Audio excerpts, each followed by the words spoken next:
बिलाल के नाम से आता है, जो बहुत ही ज्यादा काले थे। हदीस की किताबों में कलहुमा का लफ्ज आया है, यानी कोयले से ज्यादा काले। लेकिन देखो अल्लाह के नबी ने अजान देने का शर्फ उन्हीं को दिया है। वो खाने काबा के दरो दीवार पर खड़े होकर अजान दिया करते थे।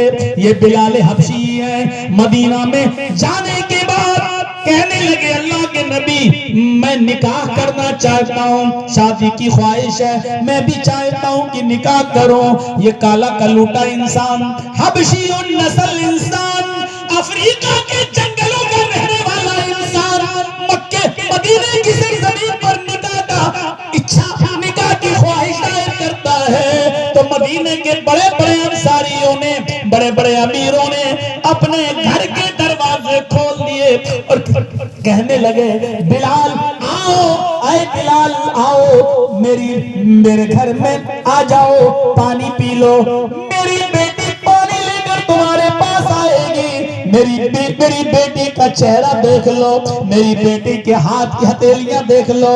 आए बिलाल, मेरी बेटी सलाम करने आपसे पास आएगी, आप मेरी बेटी पर नजर डाल लो, मेरी बेटी चांद का टुकड़ा है, मेरी बेटी बड़ी खूबसूरत है। अरे बिलाल, अगर मेरी बेटी तुम्हें पसंद आ जाए तो मैं अपनी बेटी का निकाह आपके साथ करने को तैयार हूँ।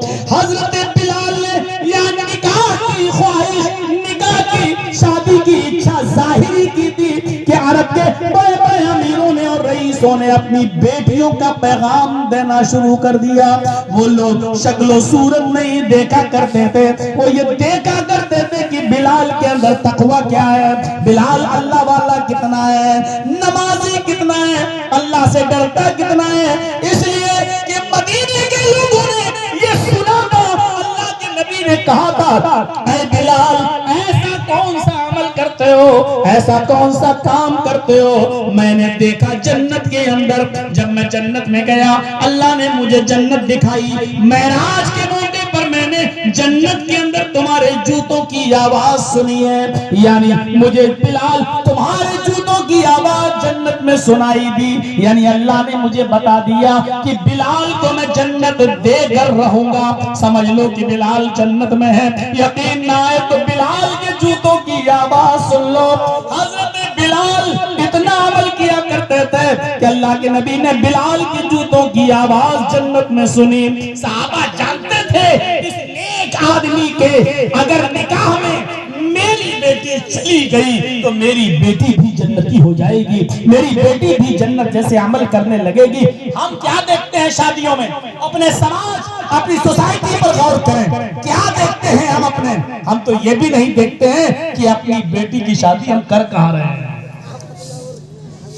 मेरी बेटी शादी के बाद फला के घर में जाएगी, मौत तो उसको भी आएगी।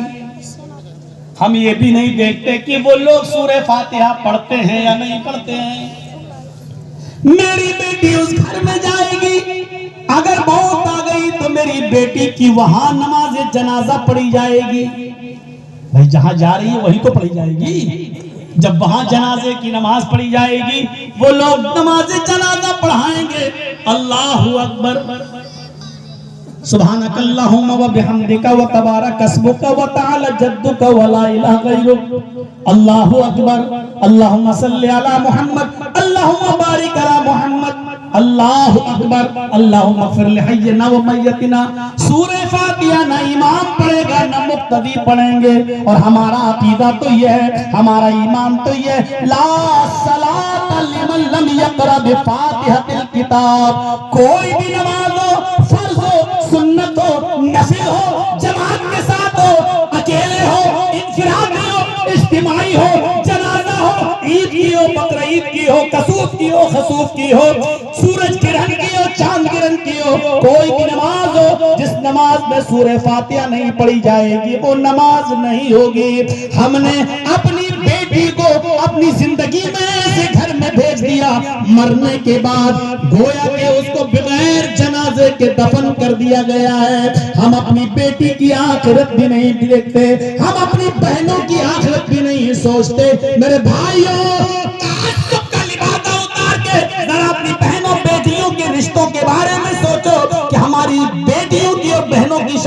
कहाँ कर रहे हैं, सिर्फ प्रॉपर्टी देखी है, अच्छा रोजगार देखा है, लड़का इंजीनियर देखा है, दुनियादारी तो देख ली, लेकिन ये नहीं देखा कि मेरी बेटी मरेगी तो उसका जनाजा पढ़ा भी जाएगा या नहीं पढ़ा जाएगा।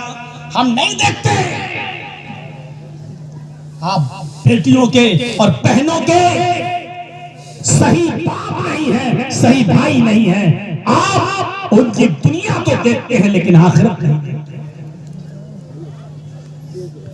क्या करेंगे? सलमान इब्ने यसार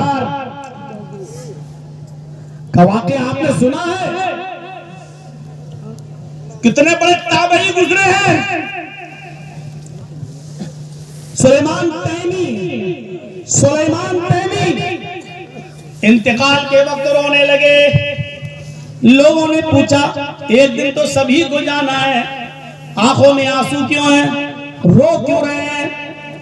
एक दिन हमें भी जाना है, आपको भी जाना है। सुलेमान तैमी का जवाब था, आज मैं अपने एक गुनाह को याद करके रो रहा हूं, जो गुनाह मुझसे 25 साल पहले हुआ था। 25 साल से मैं तौबा कर रहा हूं, पता नहीं अल्लाह ने मेरी तौबा को कबूल किया है या नहीं किया। लोगों ने पूछा, वो कौन सा गुनाह है? सुलेमान तैमी का जवाब सुनो।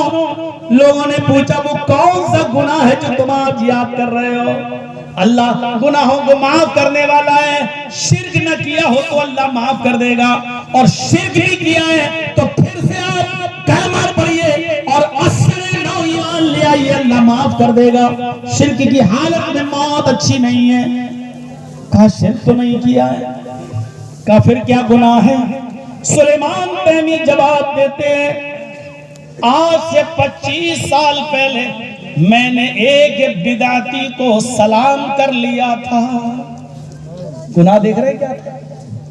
मैंने एक बिदाती को सलाम कर लिया था। अल्लाह के नबी ने फरमाया, अल्लाह की लानत तो उस पर जो किसी बिदाती को सलाम करे, अल्लाह की लानत तो उस पर जो किसी बिदाती को अपने घर में ठहराए, अल्लाह की लानत तो उस पर जो किसी बिदाती को अपने घर में पनाह दे। अल्लाह के नबी ने बिदातियों को अपने घर से दूर रखा है, उनको सलाम करने से मना किया है। हाँ, मुझसे गलती हो गई, 25 साल पहले मैंने एक बिदाती को सलाम कर लिया था। मैं उसकी तौबा करते करते 25 साल से तौबा कर रहा हूँ, लेकिन पता नहीं मेरे रब ने मुझे माफ किया होगा या नहीं। सिर्फ बिदाती को सलाम किया तो इतना रो रहे हैं, 25 साल से तौबा कर रहे हैं। आए नौजवानों, जरा सोचो, जिन्होंने अपनी बेटियां ही बिदअतियों को दी हो, जिन्होंने अपनी पूरी की पूरी बहनें ही बिदअतियों को दी हो, आज किस मुंह से वो अपने आप को अहले हदीस कहलवाते हैं? किस मुंह से आज वो कुरान और हदीस के कहने वाले कहलवाते हैं? आज कैसे कहते हैं कि हम कुरान और हदीस के मानने वाले हैं, हम पक्के अहले हदीस हैं? यहाँ बिदअती को सलाम कर लिया तो 25 साल से नींद नहीं आ रही है। पता नहीं अल्लाह ने मेरी तौबा कबूल भी की होगी या नहीं की होगी। उन लोगों को नींदें कैसे आ जाती हैं जिनकी बेटियां आज बिदअतियों के पास पल रही हैं, जिनकी बेटियां बिदअतियों के घर में रहकर शिर्क कर रही हैं, उनके माहौल में ढल गई हैं। मेरे भाइयों, अभी तो बिदअतियों के माहौल में डली है। अगर हमने अपनी बहनों पर और बेटियों पर पर्दे की पाबंदी न की है, अगर दीन की तालीम से दूर,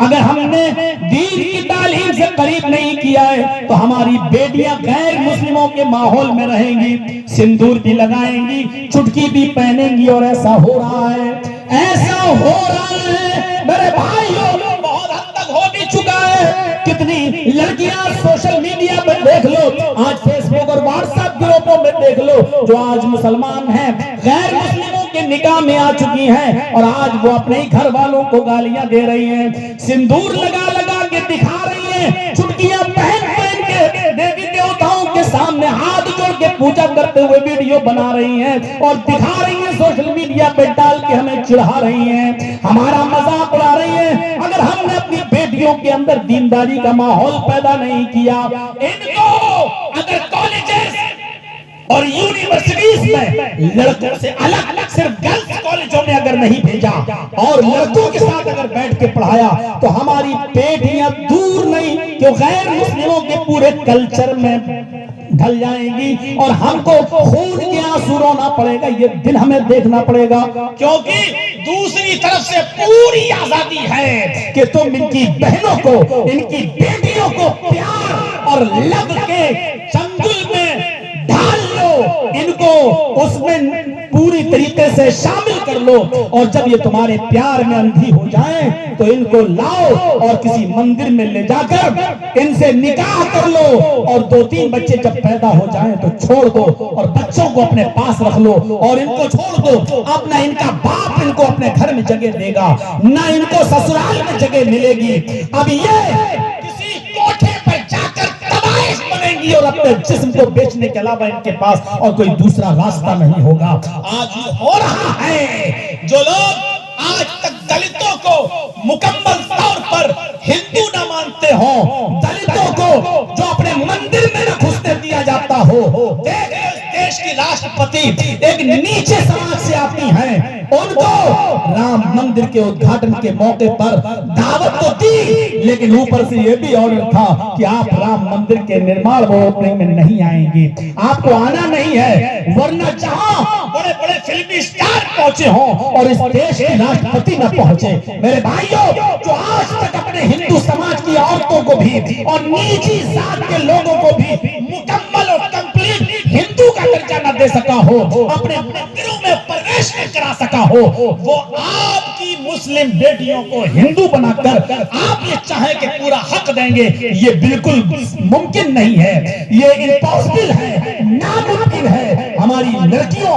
बेटियों और बहनों को भी सोचना है। तुम ये सोचो कि ये लड़का हमारे लिए सब कुछ करेगा, कभी नहीं कर सकता है, क्योंकि उसका समाज आपको पूरा पूरा हक देने के लिए तैयार नहीं है। मेरे भाइयों, मैंने जज्बात में आके ये द्रौपदी मुर्मू वाले जो जुमले बोले हैं, इसको किसी भी तरीके से हमारे वीडियो में नहीं आना चाहिए, इसको निकाल दीजिएगा। हमारे चैनल वालों से भी गुजारिश है, इसको नहीं आने दीजिएगा, क्योंकि आप तो जानते ही हैं इस वक्त हम कितने